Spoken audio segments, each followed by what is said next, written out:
10 years ago, I made a decision to start a YouTube channel. And while I never made it big, I'm proud of what I accomplished.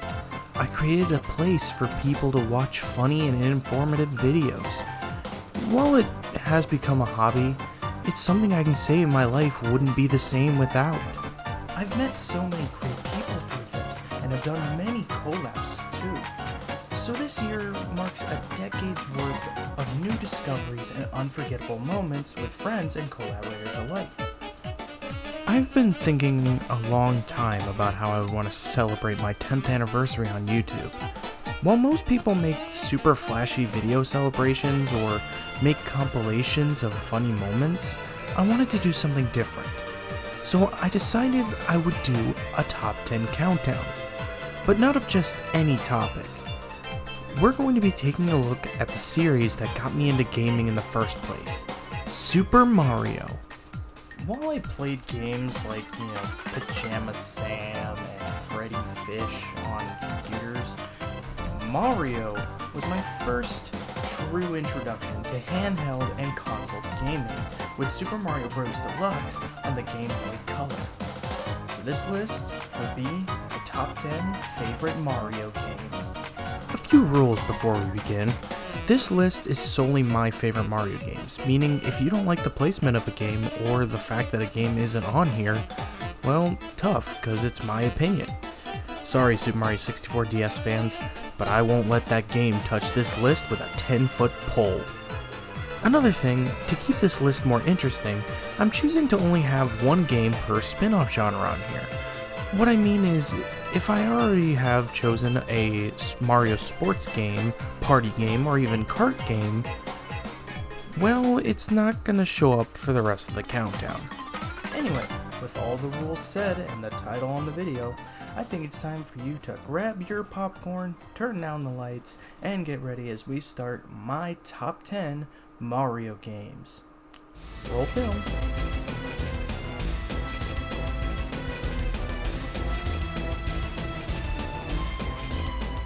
Mario has had a lot of games over the years, and like any franchise, there are a ton of spin-offs to go along with it. And one of the more interesting genres to come out of these spin-offs are the sports games. Since NES Open Tournament Golf back in 1987, Mario has had loads of sports games across many different consoles. Now, I'm not really a big sports man, but sometimes if I'm bored enough, I find myself watching a game of baseball. I bet you know where I'm going with this. Mario's second baseball outing on the Wii exclusive, Mario Super Sluggers. This game has had very mixed reviews on it, but I don't really find it to be a bad game. After all, it did take the idea of motion control gameplay from Wii Sports, and you can see that it really works out in this game's favor. Like most Mario sports games, this one has a story mode and an exhibition mode where you can play with up to 4 friends in 2-on-2 team matches. The roster is pretty big, but in order to unlock all the characters, you have to unlock them in the story mode, which I don't find to be a bad idea. I mean, come on. If you could just unlock the characters through playing a side mode, you wouldn't get the full experience of the story. It's like if you gain party members in RPGs through side quests instead of story progression. You wouldn't get the full enjoyment of that story, you'd just get really bored doing side quests. Mario Super Sluggers provides a balance between its story and the side modes that come with it, and even if you don't care about 100%ing a campaign, the story mode only requires you to have gotten 9 members on your team before you can challenge Bowser Jr. and even Bowser himself in a 3 to 5 inning showdown. I'm surprised that not a lot of people talk about this game because it is a really solid sports game, especially when you compare it to the other sports games of its time. And something tells me people are just too busy looking at the terrible crossover sports games like Mario Sports Mix and Mario and Sonic. Maybe we should just move on to the next one before I say any more.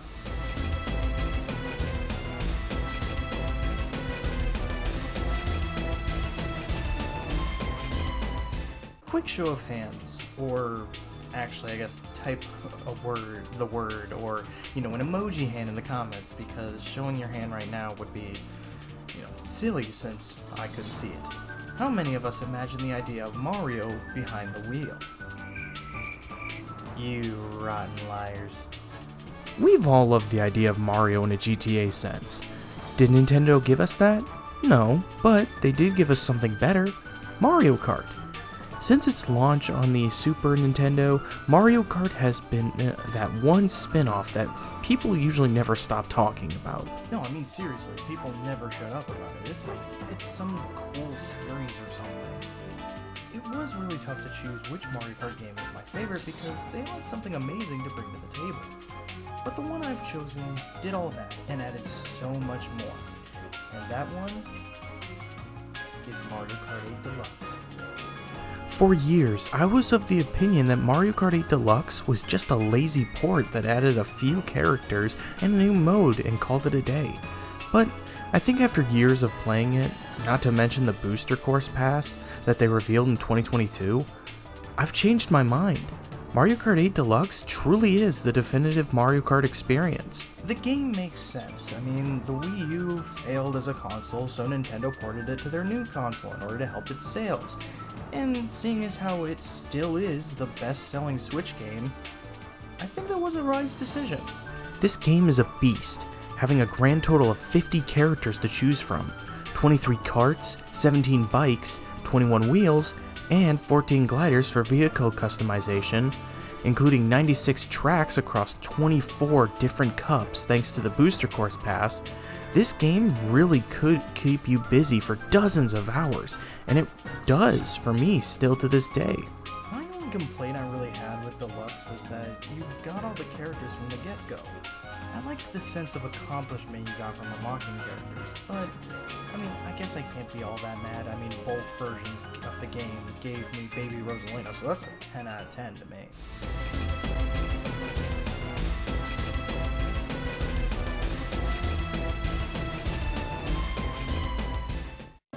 Well, time for another spin-off of the franchise, Mario Party.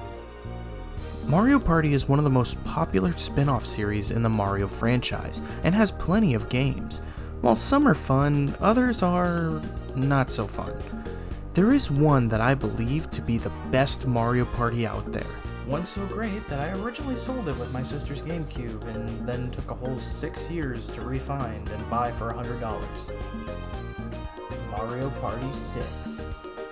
A lot of people will say that every Mario Party is the same, and in some ways I can't agree with that. You collect coins to get a star, compete against each other in mini-games. The person with the most stars at the end of the game wins, basic stuff. But just like the shift between, say, the first The Legend of Zelda and A Link to the Past, there's a change in soul for each game. Plus, each game always added something new to help keep the formula fresh. Mario Party 6 in particular gave us a unique twist on the formula in many ways. It introduced a new board gimmick known as the Day and Night Cycle, which would change certain things on the board like Boo Houses and the DK/Bowser spaces. Even the route you can take on the board as well. Not only that, but it introduced a ton of new minigames as well as the mic minigames, which used the GameCube mic to play them. Unless you were like me and didn't own a GameCube mic, which I actually do now, thanks to a friend. However, the minigames were still playable. You could just use a GameCube controller. Top this all off with the Star Bank that gave you a reason to play the solo mode and party mode in order to buy characters, sounds, a pop-up book, and some minigame side modes. Mario Party 6 has a ton of replay value and is a fun experience all around. So, if you like Mario Party and have friends to play with, this game is for you.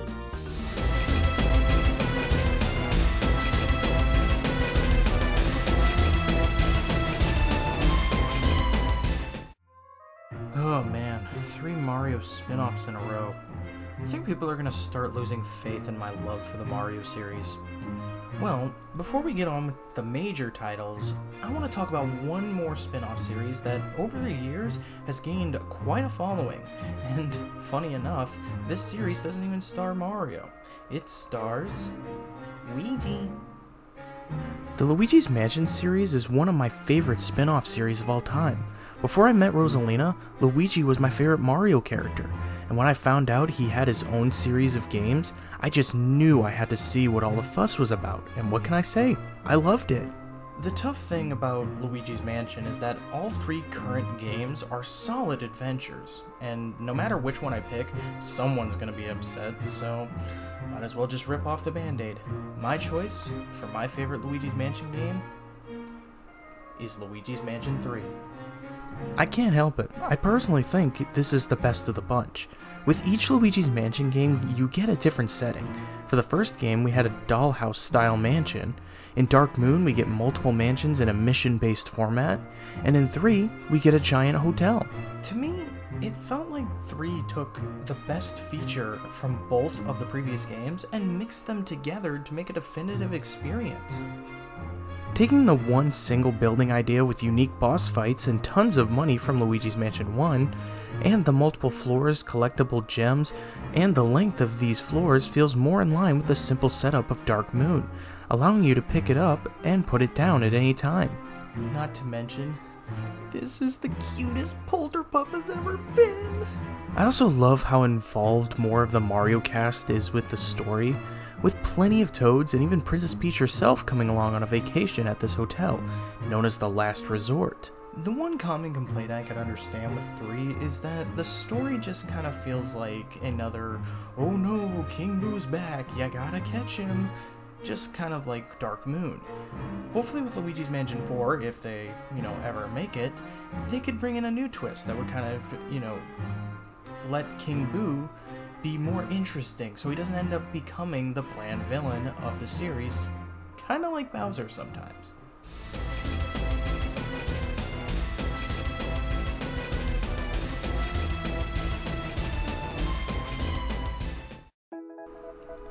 I'm sure many of you know that I am a speedrunner of all the 3D Marios, and there's at least one question I find being asked around the 3D Mario community, and that is, which Galaxy game is your favorite? Galaxy 1 or Galaxy 2? When looking at this question from a speedrunning standpoint, it is obvious that Galaxy 2 is the better game since Galaxy 1 just feels boring. However, because I'm looking at these games from a personal standpoint, I have to go back to what I talked about with Mario Party, how there is a certain soul with them, and that kind of gives you a connection to them. While Galaxy 1 was the first of the 2 that I played, because I got it back when I first got my Wii in 2007, it was actually Galaxy 2 that I felt a bigger connection with. My first experience with Galaxy 2 actually wasn't from buying my own copy of the game. I actually rented it from a family video. Anybody else remember those times? Sadly, we're growing up. Those times, they aren't as prominent anymore.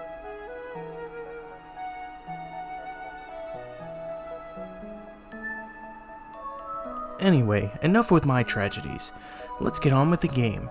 Mario Galaxy 2 you'd think would be a sequel to Mario Galaxy, but in fact, the game's story is a retelling of the one from the first game, and the creators even have said that the reason Galaxy 2 exists is because they had so many more ideas that they weren't able to fit into the first game. Keep in mind that this was 2007 to 2010, at a time where Nintendo couldn't make DLC for their games, which is why a lot of the ideas were either scrapped or put into other titles in the series. Galaxy 2 is basically Galaxy 1, but with new levels, new stars, new power-ups, and even a new Starbit banking system. And all of us speedrunners praise the banking system. One of the best new additions came the fan favorite one, Yoshi. People were upset over his absence in Galaxy 1, so when Galaxy 2 was revealed and we were shown that Yoshi was going to be involved in the game, we all jumped for joy. Now, with the positives, there are some negatives. One, the game is really easy. Like, literally, other than a handful of levels, the game is very forgiving, and you find yourself grinding up lives more than actually dying. 2, the bonus content in the game feels lazy rather than creative. I know they were trying to pad out the game to have 242 stars like Galaxy 1, but just adding another 120 green stars and scattering them to random locations in certain missions It just seemed more like a chore rather than a proper challenge. The final thing is that the controls seem very stiff. I don't know if it's just me, but I always find my controls always feeling like Mario is limited. For one, the speed swimming you could do in Galaxy 1 is completely gone, and you always feel like your inputs drop throughout the majority of the game. Mario Galaxy 2 is the definitive Mario Galaxy game, and the best part is, you don't need to play the first game to get into the second game. Not gonna lie, I'm kind of itching to play some Galaxy 2. Hold on, let me go boot up my Wii U.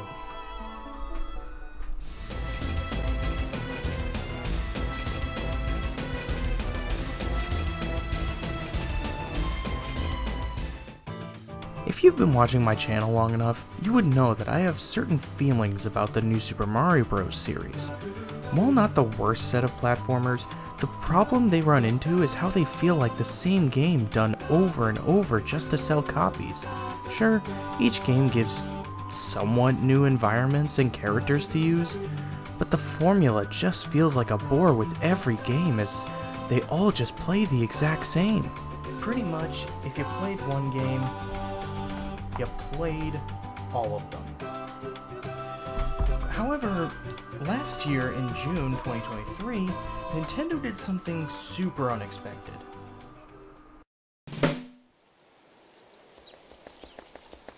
Onward and upward.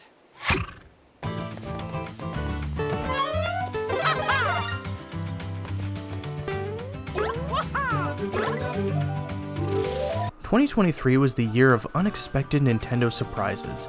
So many unexpected games were announced last year, and one among them was Super Mario Bros. Wonder, a new 2D platformer. Nowadays, that's crazy to say because after Nintendo ported New Super Mario Bros. U to Switch, it truly felt like 2D Mario had run its course. Super Mario Bros. Wonder is a trip worth taking, with plenty of brand new worlds and levels to play across the whole new kingdom known as the Flower Kingdom. Not to mention a huge cast of characters with newcomer Daisy, who has never been playable in a mainline Mario and hasn't been in a mainline Mario game since her debut in Super Mario Land.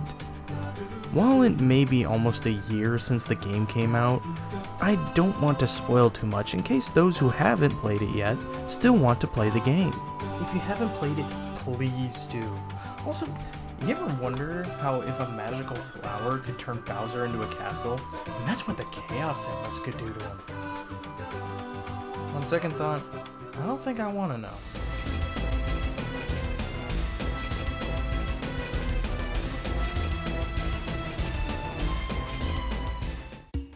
Alright, we're down to the last 4 games, and they are each my favorite from 3 genres: RPGs, 3D platformers, and action-adventure. I'm a sucker for RPGs, and when Paper Mario was kicking off, Nintendo decided to team up with Alpha Dream to create another Mario RPG spin-off, this time with my main man, Linguini. Luigi.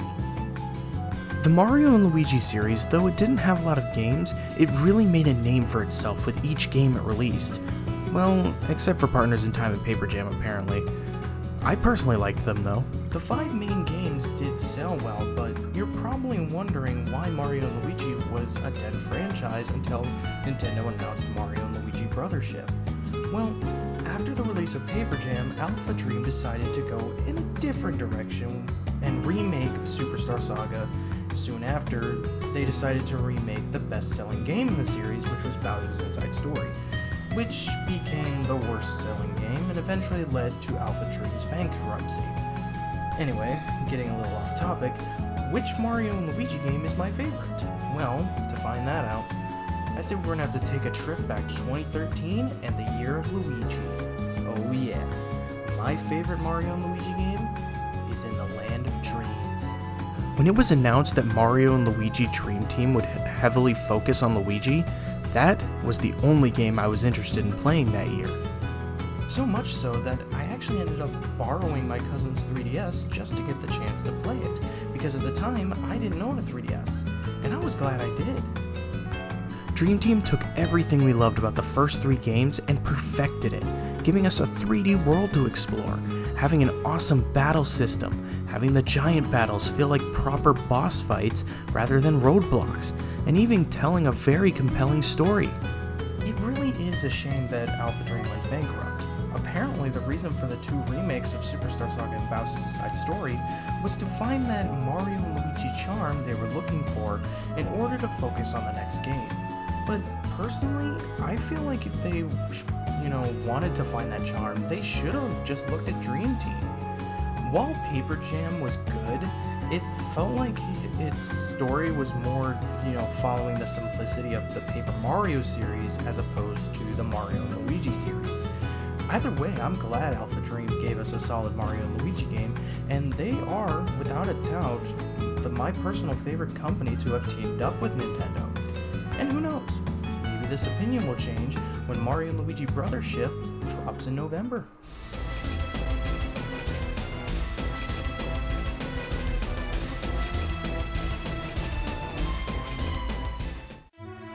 Mario may be the main character of the franchise, but he isn't the only one who gets to go on solo adventures, as we've seen with Luigi's Mansion. However, I want to talk about another famed Mario character who has had her own adventures. Princess Peach. Peach has had 2 notable adventures, one being Super Princess Peach released on the Nintendo DS, and her most recent adventure, Princess Peach Showtime. Seriously, what is with Nintendo in 2023 and just dropping unexpected surprises? Within the same Direct, they gave us Mario RPG Remake, Luigi's Mansion Dark Moon port, and Super Mario Bros. Wonder. Princess Peach Showtime blew my mind when it was revealed. I loved Super Princess Peach, and her role in the Mario movie made me adore her even more. Then, when they announced her new game, I was super excited. And then something else caught my eye. The game is about a theater. If you know me, you know that I am a theater artist. I graduated last year with a degree in theater, so you can imagine how happy I was when I found out I'd be getting a game based around my career path. The simple story here is that Peach gets invited to a theater called the Sparkle Theater. After she arrives, a bad group known as the Sour Bunch take over the theater and all of its plays. Now Peach must join up with Stella to save the show. One of the major things I love about this game is the variety of plays you can go through. These plays are set up as 2D areas in a 3D space. Not only that, but you really feel like you're going through a show, with all the sets being flat backgrounds and going from the left to the right of the stage in certain sections. There are so many different costumes for these plays, from sword fighter to cowboy, to even mermaid and my personal favorite, figure skater. And like a normal play, each costume has 2 acts and then a final act where you save the respective sparklas. This game was actually what Peach needed to get back on top again, and there really isn't much I can say negatively about it. The only bad thing about the game is that its post-game feels a little too long. But the game was made by Goodfeel, and they are known for their large post-games.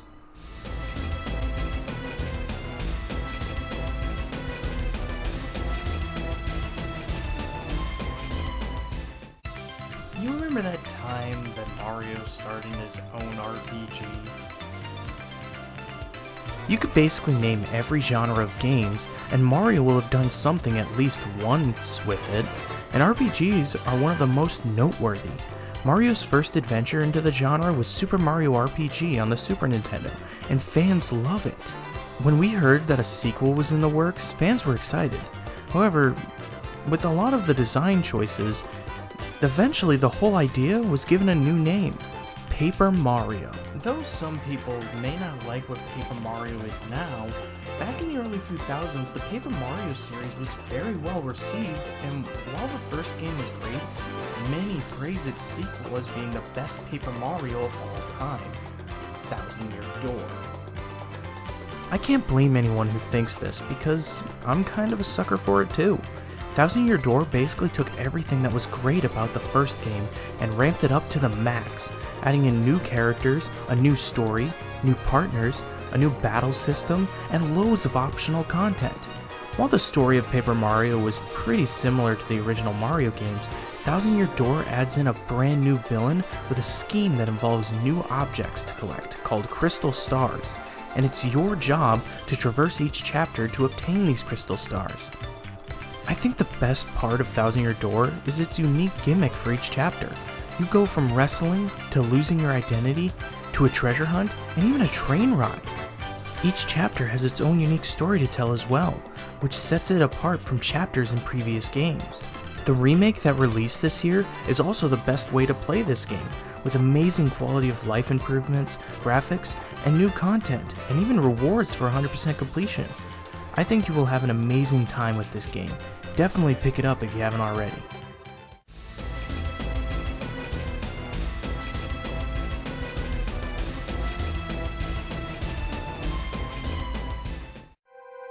Number 1 is something I feel like any person who is a fan of me would see coming from a mile away. I have talked about this game constantly, sharing how much I love it, how it's my favorite 3D Mario, so there's no surprise here. My number 1 Mario game is Mario is Missing. Nah, just kidding.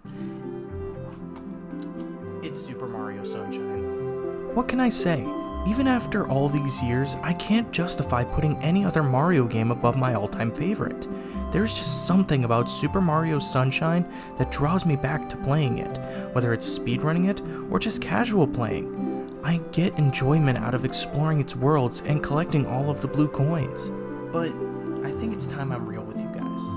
Unlike all the other games on this list, I feel I need to explain why Super Mario Sunshine is my favorite Mario game, as while I can agree that some gameplay elements aren't as good as the other games, I still love what you can do with the physics engine.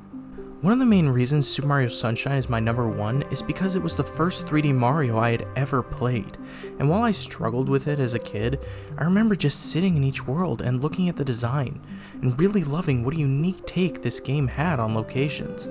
I mean, you go from a hillside village, to a harbor, to an amusement park, and even a hotel. There is so much variety in the landscapes, and they each feel like they have their own stories to go along with it. The one I like specifically being Pianta Village, as they hint at the Fluff Festival, and then you actually get to explore the festival with a red coin mission. Another thing that has actually solidified my love for Sunshine is a hack known as Super Mario Eclipse, which recreates the original game with 5 new areas that were lost in the beta, and gives so much bonus content that truly makes it feel like the definitive version of the game. Check it out if you haven't already.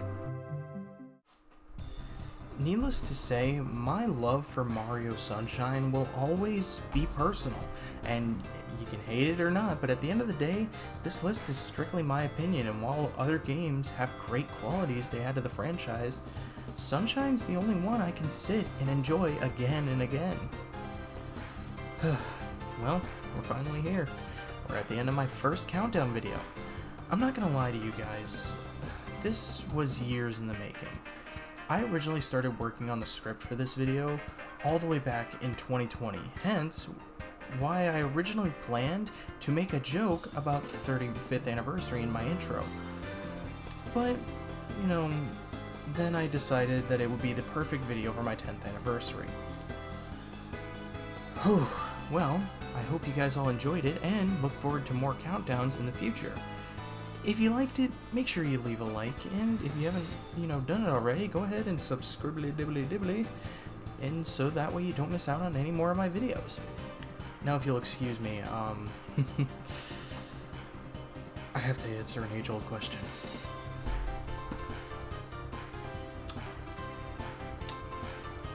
Which Zelda game is better?